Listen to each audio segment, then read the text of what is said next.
Bonjour et bienvenue à cet épisode spécial de Éphémère. Je m'appelle Patrick Guillotte et je suis dans la Maison du Citoyen pour ce dernier épisode spécial de Éphémère pour souligner la fin du Sentier culturel. À mes côtés, Annie Cloutier qui animera la discussion avec moi. Bonjour Annie. Salut Patrick, c'est un plaisir de te retrouver. Je me sens un petit peu déstabilisée en dehors de notre fameux camion. Donc, on est dans un nouveau lieu. Donc, très heureuse d'être à la Maison du Citoyen, un lieu où les grandes décisions se prennent à Gatineau. Donc, très heureuse d'être ici. Aujourd'hui, on a des invités de marque pour discuter avec nous d'art urbain, d'enjeux de mobilité durable et aussi du fameux sentier culturel dont on célèbre la clôture pour l'été 2019 aujourd'hui. Donc, avec nous autour de la table, Marion Morin, qui est directrice générale de Mobio, le centre de gestion des déplacements de Gatineau et de la région de Gatineau. Bonjour, merci. Bonjour, ça fait plaisir. Annie-Pierre Caron-Davio, qui est la coordonnatrice du Sentier culturel. Bonjour. Bonjour. Et Samuel Desjardins, qui est une artiste de la région dont on peut admirer le travail sur le Sentier culturel, entre autres. Bonjour. Bonjour Samuel. Alors, l'été 2019 s'est arrêté pour Gatineau. L'été, on a vu exploser les manifestations artistiques tout au long du Sentier culturel. Par exemple, je pense aux murales qui sont multipliées un peu partout en ville. Les installations sont apparues, des placotoires aussi, dont on était les voisins presque tout l'été dans le Transistroc. On a vraiment senti en tant que citoyen que le visage de la ville a changé. Non seulement esthétiquement, mais aussi les gens se sont appropriés l'espace urbain. Et je pense que c'est de ça qu'on va parler aujourd'hui. Oui, définitivement, entre autres. J'aimerais ça commencer avec Samuel, toi dont les œuvres figurent sur le Sentier culturel. Toi, en tant qu'artiste, qu'est-ce que tu considères qu'est la place des artistes dans le développement urbain puis dans la revitalisation d'un centre-ville, entre autres? C'est vraiment une grande question. Mais en fait, c'est que On commence en force, hein? on commence en force. Bien, la place des artistes, donc, tu sais, c'est les gens, en fait, qui imaginent comment transformer le milieu, comment l'habiter, comment intégrer, en fait, leur vision. Puis, mais l'art urbain le processus créatif peut se faire de deux façons. Donc, soit par l'appel de projet. Donc, les coordonnateurs, les bailleurs de fonds décident, en fait, des lieux ciblés. Puis nous, on doit développer des concepts en fonction du lieu d'intégration qui peut nous sortir complètement de notre zone de confort parce qu'on doit, justement, intégrer notre créativité par ce lieu-là. Ou on peut déposer des concepts, donc des idées qu'on mûrit depuis longtemps puis qu'on souhaite pouvoir produire et diffuser. Puis c'est exceptionnel que le Sentier culturel nous offre ce cadre-là avec des budgets de production aussi professionnels ici à Gatineau. Mm-hmm. C'est un élément important dans la professionnalisation des artistes où c'est une initiative qui ouvre la porte à différents contextes de production et de création pour des artistes professionnels. Tout à fait. Puis c'est le premier grand cadre, en fait, pour les artistes ici à Gatineau. Il faut vraiment le souligner. Mm-hmm. C'est des pratiques qui se font ailleurs, mais le Sentier culturel nous permet, en fait, de pouvoir produire ici dans notre ville, bâtir notre dossier, notre portfolio d'artistes pour ensuite pouvoir aller chercher des bourses pour rayonner ailleurs au Québec. Donc, vraiment, là, c'est vraiment un cadre de professionnalisation ici à Gatineau pour les artistes. En ce qui concerne le Sentier culturel en lui-même, on a observé, comme on en parlait, une grande place à l'art urbain. Ça, c'est quoi le mandat plus large du Sentier culturel? Bien, c'est sûr qu'à la base, l'idée du Sentier culturel, ça remonte là, à plusieurs années, mais ça s'est concrétisé pour la première fois en 2017, où est-ce qu'on voulait profiter des festivités du 150e du Canada pour amener les gens vers le centre-ville. Fait que c'est sûr que ça a une vocation de revitalisation urbaine, de revitalisation commerciale. On veut que les gens entrent dans le centre-ville. On veut que après 5 heures, un jour de semaine et la fin de semaine, que ça soit vivant. On veut que nos commerçants aient des clients. On veut qu'ici, à la Maison du Citoyen, la Galerie Montcalm, la bibliothèque, on veut qu'il y ait des gens. Donc, ça a vraiment une vocation de revitalisation. Et, bien, quels moyens on a privilégié à la ville et chez ses partenaires? Bien, c'est par l'art public, c'est par les artistes locaux. Donc, ça a été vraiment la porte d'entrée pour le sentier culturel. Exactement. Excellent. Puis, on a senti une bonne réponse de la population pour le sentier culturel? Oui, bien de plus en plus. Hein. C'est déjà la troisième été qu'on fait ça. C'est sûr que des projets d'envergure comme ça prend toujours plusieurs années avant que les gens se familiarisent. Première année, on ne sait pas trop c'est quoi. Mais là, les gens, ça devient une habitude. Les gens maintenant attendent avec enthousiasme c'est quoi les œuvres qui vont être sur le sentier, c'est qui les artistes qui vont être à l'œuvre, c'est quoi la programmation qui est associée. Donc oui, il y a une reconnaissance de plus en plus grande. Puis maintenant aussi, il y a aussi des attentes de plus en plus grandes parce que les gens, justement, les gens qui le font depuis 1 an, 2 ans, 3 ans, bien, ils se disent, OK, là, on est rendu à un endroit où est-ce que ça devrait être... Bon, on devrait avoir des visites guidées, on devrait faire telle chose, il devrait avoir ci, il devrait avoir ça. Donc, on est vraiment dans de la consolidation, oui, mais aussi dans du développement parce qu'il y a beaucoup d'attentes par rapport au sentier. Au niveau de l'artiste, est-ce qu'il y a eu des réactions suite à l'exposition dans le sentier culturel? Est-ce que ça se vit, ça? Est-ce que, parce que là, maintenant, tes œuvres font partie du décor urbain de la vie de plusieurs personnes. C'est quoi la réaction des gens? Bien, il y a des réactions directes. Là. Donc, les gens, ils découvrent que c'est toi qui as fait l'œuvre. C'est même des gens qui ne te connaissaient pas sous cette facette-là. C'est sûr, c'est une visibilité incroyable. Puis, il y a comme la visibilité indirecte, comme quand tu vois les publications de tes œuvres sur les Instagram. C'est quand même quelque chose un peu capoté de vivre chez nous. Il y a un rayonnement indéniable là, pour nous, les artistes. C'est sûr qu'il y a aussi une super campagne de communication aussi attachée au ça, il y a une belle reconnaissance pour notre travail au sein, en fait, de la coordination du sentier. Donc, que les gens aussi, les bailleurs de fonds, les partenaires avec qui on peut travailler, qui voient ta capacité de produire une œuvre professionnelle dans leur rue, mais c'est sûr, ça ouvre des portes pour nous. Là. Définitivement. Pour ceux qui nous écoutent puis qui ne savent pas nécessairement quelles œuvres tu as produites, peux-tu nous parler des œuvres de tes œuvres qu'on peut voir sur le sentier culturel? Oui, donc j'ai coproduit avec Mathieu Fecteau, Pléiade d'Éole, mais communément connu sous les virevents de la ruelle Aubry. OK. Donc, c'était pour faire suite au parapluie. On voulait trouver un objet qui était, oui, dans le contemplatif, mais qui pouvait être en interaction, en fait, avec les éléments, puis qui peut survivre aussi aux intempéries et à la tornade, car les parapluies ils ont eu de la misère, les gros parapluies. Il était magnifique d'un point de vue d'impact, mais il était très fragile. Oui. Donc, on s'est lancé un défi de trouver un objet donc exposé là, en multiples exemplaires qui peut survivre aux intempéries. Puis aussi, en coproduction, j'ai fait avec Geneviève Richard la fresque sur le 101 Montcalm qui est devenu l'Entre-deux. Oui. Ça, c'était vraiment un projet que je cherchais depuis comme plusieurs années. C'était un concept que j'avais vraiment envie de faire, de beurrer une maison de couleur. Puis le momentum était parfait là, cette année. Je l'ai proposé à Anne-Pierre, puis ils ont trouvé les solutions. Il y avait une façon aussi de contourner la réglementation. Ça a été extrêmement rapide. C'est rare, ça? C'est rare, puis c'est enthousiasmant, vraiment. Oui. Ça nous donne beaucoup d'espoir de positif. Tu sais. Puis je crois que ça va encourager aussi les autres artistes professionnels à se dire, ben moi aussi, je peux déposer mes concepts, c'est possible, tu sais, ce que je chéris depuis longtemps, je peux le produire ici, il y a un cadre, on va m'aider, on va me soutenir. Le sentier culturel, c'est très beau, tout ça, mais il faut s'y rendre. Puis, au cœur de ton travail, Marion, c'est aussi de réfléchir la mobilité en ville à Gatineau. Oui. Est-ce que tu peux nous parler un petit peu du mandat de l'organisme pour lequel tu travailles, Mobio? Oui. Mobio, donc, on est une entreprise d'économie sociale qui vise à favoriser la mobilité durable sur le territoire. Donc, on entend la marche, le vélo, l'autobus, le covoiturage. On accompagne notamment les employeurs dans la mise en place de solutions pour leurs employés. Mais au-delà de ça aussi, on a des mandats de sensibilisation et de mobilisation des citoyens de la ville de Gatineau, comme par exemple la coordination du mois du vélo. Et comment Gatineau se situe par rapport à la mobilité durable, au transport collectif et actif?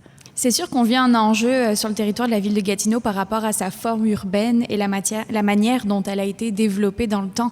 Donc, c'est pas forcément la ville où c'est plus évident d'avoir des déplacements durables, mais c'est tout à fait faisable. Et c'est des initiatives comme le Sentier culturel qui permet justement aux citoyens de se rendre compte, de découvrir une nouvelle façon de se déplacer, une nouvelle mobilité à Gatineau. Puis, je salue vraiment la coordination puis tous les artistes qui ont participé au Sentier parce que pour les organismes comme Mobio, c'est une voie facilitante à faire valoir la mobilité durable et là, notamment la marche dans nos centres-villes.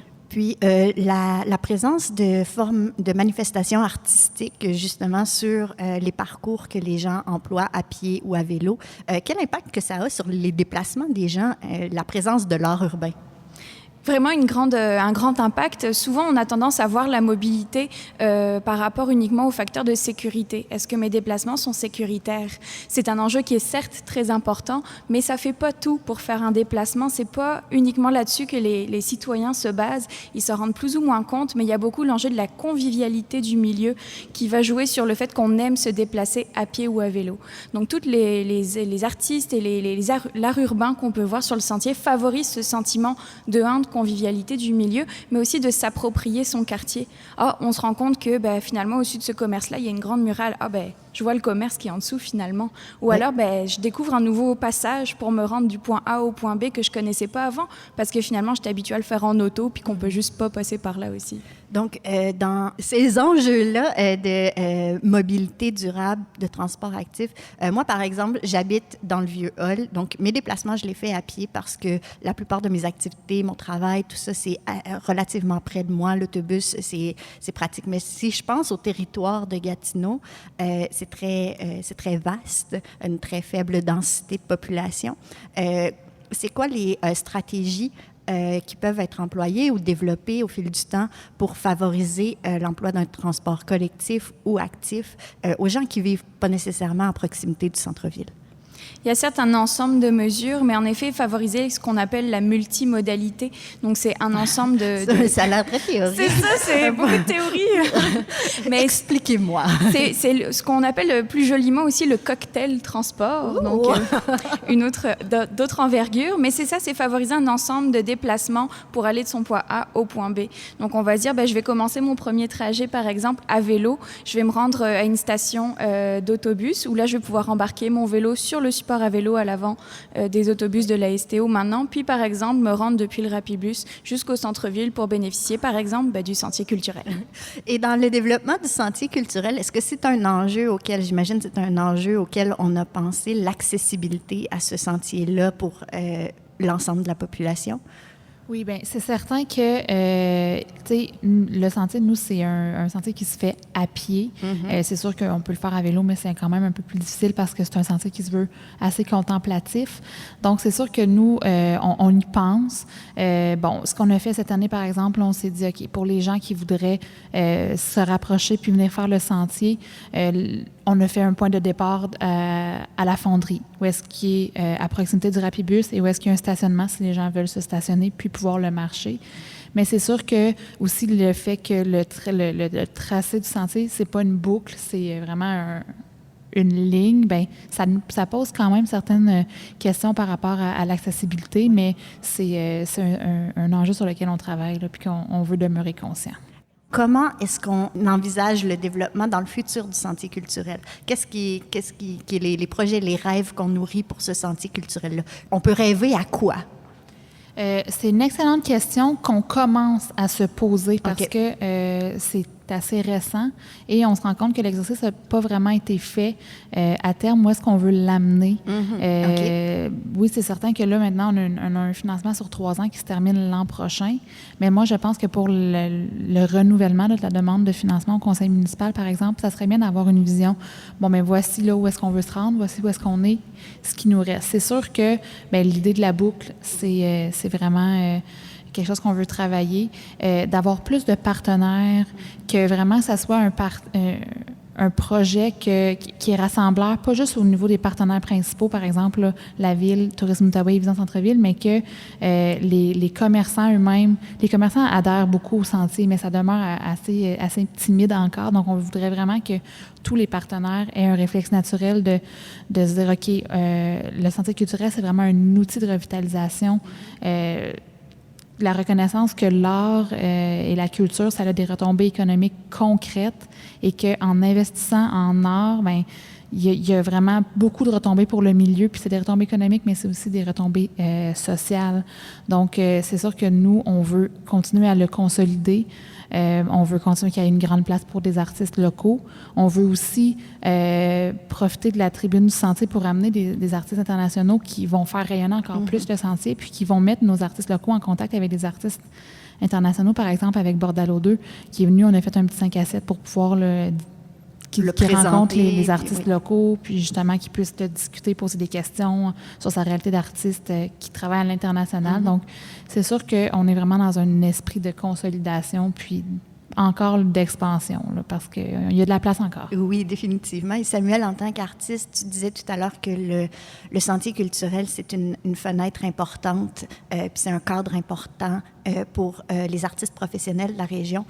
Qu'est-ce qui resterait à développer? Qu'est-ce qui serait important pour la pratique, puis pour valoriser la pratique des artistes ici en Outaouais, ici à Gatineau? Qu'est-ce qui nous manque pour mettre nos artistes à l'avant-plan? Bien, qu'est-ce qui nous manque? C'est difficile pour moi là, de le répondre globalement, mais si je veux revenir, disons, à la professionnalisation des artistes, il n'y a pas beaucoup d'artistes ici en Outaouais qui sont capables de se classer pour les projets d'art public permanent. Parce que les projets d'art public permanent, ça demande toute une recherche technique dans le choix des matériaux. Faut être accompagné par un ingénieur. Donc, le sentier culturel de travailler une œuvre qui est exposée, disons, pendant 4 mois, qui est quand même un défi technique. Il faut quand même explorer les matériaux. Il y a tout aussi un enjeu de sécurité pour pas que l'œuvre se dégrade, qu'elle puisse blesser les gens. Donc, de faire cet exercice-là, en fait, ça nous amène ensuite à acquérir des connaissances qui vont pouvoir nous permettre de déposer sur des projets d'1%, par exemple, ou des grands projets d'art public. Donc, qu'est-ce qu'on a besoin? Je pense qu'il y a un momentum complètement incroyable. Ça fait 10 ans, moi, je suis revenue dans la région, puis depuis 5 ans, c'est en explosion. Les artistes prennent de plus en plus leur place, puis la ville et les partenaires, Tourisme Outaouais, Vision Centre-Ville, donnent de plus en plus d'espace, justement, à ces artistes-là. Je pense qu'il nous manque globalement, on sait tout individuellement ce qu'on veut, ce qui nous manque, puis je le sens que ça se passe, là. Donc, le développement du sentier culturel, qu'il y ait plus de budget de production, qu'on ait encore plus de cadres pour approfondir notre pratique, qu'il y ait plus d'artistes qui vont pouvoir, justement, de l'Outaouais, qui vont pouvoir appliquer sur des projets d'1% au Québec. Ça va faire vraiment rayonner notre profession. Puis, comme on le sait, les enjeux, là, comme freiner l'exode du talent, tout ça, là, on a des prétextes pour rester ici, produire ici. Avec aussi le projet, la coopérative des ateliers du Ruisseau aussi, qui va vraiment donner un bon point d'ancrage puis aider encore à professionnaliser notre pratique ici. La synergie du milieu. Ça va bien. Oui, ça va bien. Donc, il y a de l'espoir. Puis, tu ne regrettes pas ta décision d'être revenu en ville après un... Pas du tout. Je suis vraiment excitée et fière d'être ici à Gatineau puis produire dans ce momentum-là, puis de le voir, de le vivre. Je me sens privilégiée. Oui, puis on parle beaucoup d'art public, mais là, on sort un petit peu là, du sujet, un petit peu du cadre. En tant qu'artiste, pour toi, qu'est-ce que ça change de créer une œuvre qui est présentée ou qui est... mis de l'avant dans une galerie d'art, par exemple, versus une œuvre publique ou une œuvre urbaine qui est exposée dans la rue. Pour toi, c'est quoi ton rapport personnel en tant qu'artiste? C'est quoi la différence entre... Pour moi, c'est que ça crée une démocratisation de l'œuvre, une accessibilité, comme dites, universelle. Donc, l'œuvre, une fois qu'elle est dans l'espace public, elle appartient à tout le monde. Des commentaires que j'ai déjà entendus par rapport, disons, aux galeries, c'est que certaines personnes n'osent pas aller en galerie. Ils disent « Ah, c'est un peu élitiste, je comprendrais pas. » Oui, ils ont un petit complexe à aller là, que quand l'œuvre est dans l'espace public, mais là, elle est à tout le monde. C'est ça, il y a cette démocratisation-là qui est vraiment intéressante. Le rapport du public avec l'œuvre est complètement changé. Donc, tout ce qui est l'accessibilité, justement, la médiation, la compréhension de l'art actuel, ça aussi, ça développe la pratique parce que l'artiste a besoin d'être en relation avec le public. Puis je trouve que l'art public, en fait, ouvre ces portes-là, en fait, plus rapidement. Ouvre le dialogue. Ouvre le dialogue, tout à fait. Moi, je trouve ça d'une autre perspective. Donc, pas d'artiste, justement, c'est le sentiment que j'ai personnellement d'avoir l'art plus accessible à moi-même. J'ai un travail qui me prend beaucoup de temps, mes soirs et mes fins de semaine où j'ai pas toujours l'opportunité de pouvoir me dire je vais me rendre à la galerie d'art, ne serait-ce que connaître aussi ce réseau-là, de savoir qu'est-ce qui se passe, qu'est-ce qui se fait où. Ça prend quand même de l'énergie de savoir qu'est-ce qui se fait, mais me dire j'ai juste allé au commerce proche de chez moi, puis finalement j'ai accès comme ça à tout cet art comme ça me permet de me sensibiliser. Puis de manière plus générale aussi, je trouve que ça permet, c'est un énorme facteur d'inclusion sociale pour beaucoup de personnes qui n'ont pas pas accès à l'art ou pour qui c'est pas dans le quotidien. Je pense notamment à toutes les personnes immigrantes, par exemple, qui viennent d'arriver dans la région, qui ont beaucoup de facteurs d'intégration à considérer. C'est beaucoup de changements pour eux. S'approprier l'espace puis avoir accès comme ça à cet art urbain où c'est pas le premier réflexe de tout le monde de dire je vais aller m'acheter un billet puis me rendre dans une galerie d'art. Je trouve ça vraiment phénoménal. Excellent. J'aime beaucoup réfléchir à l'avenir puis sonder un peu les rêves impossibles ou si on avait à créer un Gatineau utopique. OK? À quoi ça ressemblerait au niveau du transport et de la mobilité? On va commencer par cet aspect-là. Oui. Je pense que ça va passer notamment par une densification de nos milieux, que ce soit nos différents noyaux urbains qu'on peut penser aux différents secteurs, Elmer, Gatineau, Hull, etc., de les densifier pour permettre déjà sur place le développement d'une mixité puis d'une économie locale qui va plus se suffire à elle-même qu'en ce moment. Donc, tout ça, ça va permettre de bénéficier de nos quartiers à pied, à vélo. Puis après, forcément, ultimement, un transport en commun qui va permettre cette connectivité de nos différents noyaux urbains. Puis moi, si je peux étendre ça aux sentiers culturels, des petits sentiers culturels partout dans ces milieux à plus long terme. Et pourquoi on est en train de rêver en ce moment, fait que moi, je parlerais même d'un sentier 4 saisons. Ce serait incroyable. En ski de fond, quoi? Oui! En raquette. Et pour le sentier culturel, admettons, on n'a pas de contraintes, on n'a pas de limites, on n'a que le rêve et tout est possible. Qu'est-ce qu'on pourrait imaginer de grand et de grandiose pour le sentier culturel si on se laissait aller au rêve? Bien, c'est sûr qu'au niveau, par exemple, physique, là, effectivement, ça serait super de pouvoir faire des sentiers dans chaque, au moins dans les anciens centres-villes. Je pense que ça serait bien. On l'a déjà vu, par exemple, c'est pas un sentier culturel, mais à Elmer, il y a eu l'exposition tout-terrain, si je ne me trompe pas, cet été, du Centre Limagé. C'était super le fun parce que là, tu participes au Festival de la rue principale, tu vas faire un petit parcours d'art urbain. C'est que souvent, ce que je trouve beau dans l'art urbain aussi, c'est que ça te prend par surprise, puis que tu n'as pas le choix de te faire surprendre parce que tu marches, puis l'œuvre, elle est là. Oui. Fait que tu n'as pas le choix. Tu peux pas passer à côté, fait que tu t'y intéresses. Puis quand on parle d'effets plus intangibles aussi, puis on en a parlé un petit peu, là, c'est une réflexion qu'on a souvent, c'est que, moi, mon Gatineau utopique, c'est que le sentier culturel permet à tout le monde de savoir d'où il vient, c'est quoi l'histoire de la région, c'est quoi le patrimoine de la région, qu'on se donne des outils justement pour pouvoir expliquer c'est quoi les œuvres, c'est quoi la démarche artistique de cet artiste-là, c'est quoi ce qu'il a voulu démontrer, puis dans quel contexte historique ça s'inscrit, qu'on puisse expliquer vraiment, qu'on se donne les moyens, parce qu'après, je pense que ça va unifier tout le monde, ça va créer un sentiment de fierté, un sentiment d'appartenance. Les Gatinois vont devenir des ambassadeurs, ils vont venir faire le sentier, ils vont en parler à leur famille qui viennent un peu partout. Tout le monde va venir faire le sentier ou les différents sentiers là, selon les secteurs. Donc, pour moi, ça serait vraiment ça mon idéal. Donc, que le sentier culturel, ultimement, ça joue un rôle au niveau de l'identité, puis que ça vienne renforcer cette fierté, Absolument, ce lien. Ça doit en jouer un. Je pense qu'il le joue en ce moment déjà à petite échelle. Mais moi, j'aimerais que ça soit à l'échelle de... Quand on parle d'utopie, là, que tout le monde là, se sente concerné, se sente touché. Excellent. Et Samuel, au niveau en tant que citoyenne aussi, je m'adressais à toi en tant qu'artiste, mais aussi en tant que citoyenne, quels sont tes rêves et utopies pour Gatineau, si admettons? Mais des petits sentiers dans tout, ça revient, dans tous les secteurs, là, ça serait fantastique. Ça donnerait juste encore plus d'occasions, justement, à différents artistes de produire. Puis là, mettons qu'on rêve. Ah oui, moi, j'aime comme ça. il n'y a rien d'impossible. C'est sûr qu'on est plusieurs artistes à rêver, à utiliser les tours portage 1, 2, 3 comme lieu d'intégration. C'est des murs massifs. Puis quand on parle justement de notre patrimoine, on a hérité de ce patrimoine brutaliste, on pourrait dire. Puis on a beaucoup de relations amour-haine avec ces grandes tours-là.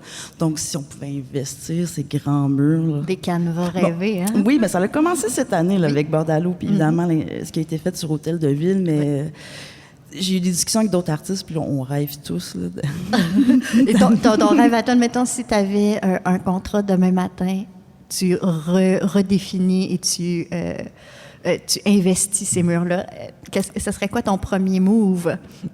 Bien, le premier move, je pense, la grande tour qui fait face vers Ottawa, là, en fait, là, Oui. quand on arrive par Maisonneuve, là, Oui. tu sais, déjà mettre le point d'ancrage, là, boum, là, voici Gatineau, nous sommes une ville d'artistes et de culture. Un autre point qui serait stratégique aussi, c'est la façade de Portage 3 qui tombe sur Laval aussi, qui est quand même un des points d'ancrage importants. Tu sais, on les fait en 360. Là, ces tours-là, il n'y a pas de limite, là, on rêve. Ben oui, mais- absolument. Mais ça serait capoté. Je le vois dans ma tête, là, puis je suis déjà ravie. Et toi, mon cher Patrick, tes utopies pour Gatineau, ça ressemble à quoi?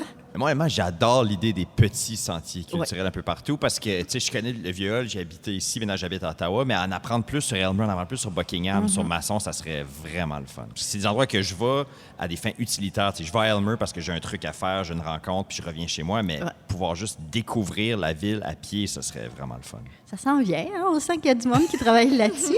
Eh bien, merci à toutes d'avoir été présentes parmi nous. Donc, Marion Morin, Annie-Pierre Caron-Davio et Samuel Desjardins. Merci beaucoup de votre présence, de votre travail aussi pour faire de Gatineau une ville où on peut se déplacer plus facilement et plus activement, de faire du sentier culturel un incontournable dans la région et de continuer de nous faire rêver et réfléchir notre ville à travers ton art. Merci à toutes de votre présence, ça a été un plaisir. Merci. Bonne fin de journée. Au revoir. Et merci à toi, Patrick, pour ta présence réconfortante. Merci à toi, Annie. C'est déjà la fin de cet épisode spécial de Éphémère qui nous sommes encore une fois dans la Maison du Citoyen. Oui. On a parlé de mobilité et d'art urbain et du sentier culturel. Définitivement, Gatineau, c'est une grande ville de transformation et le sentier culturel a été un acteur important dans le renouveau du centre-ville. J'aimerais remercier nos invités d'aujourd'hui, Samuel Desjardins, Annie-Pierre Caron-Davio et Marion Morin, mais aussi l'équipe de Transistor, François Larivière à la réalisation et la technique, Camille Boutin à la recherche et ma charmante co-animatrice, Annie Cloutier. Mon nom est Patrick Guillotte, je vous dis à bientôt ou quand vous voudrez, parce qu'après tout, c'est un balado.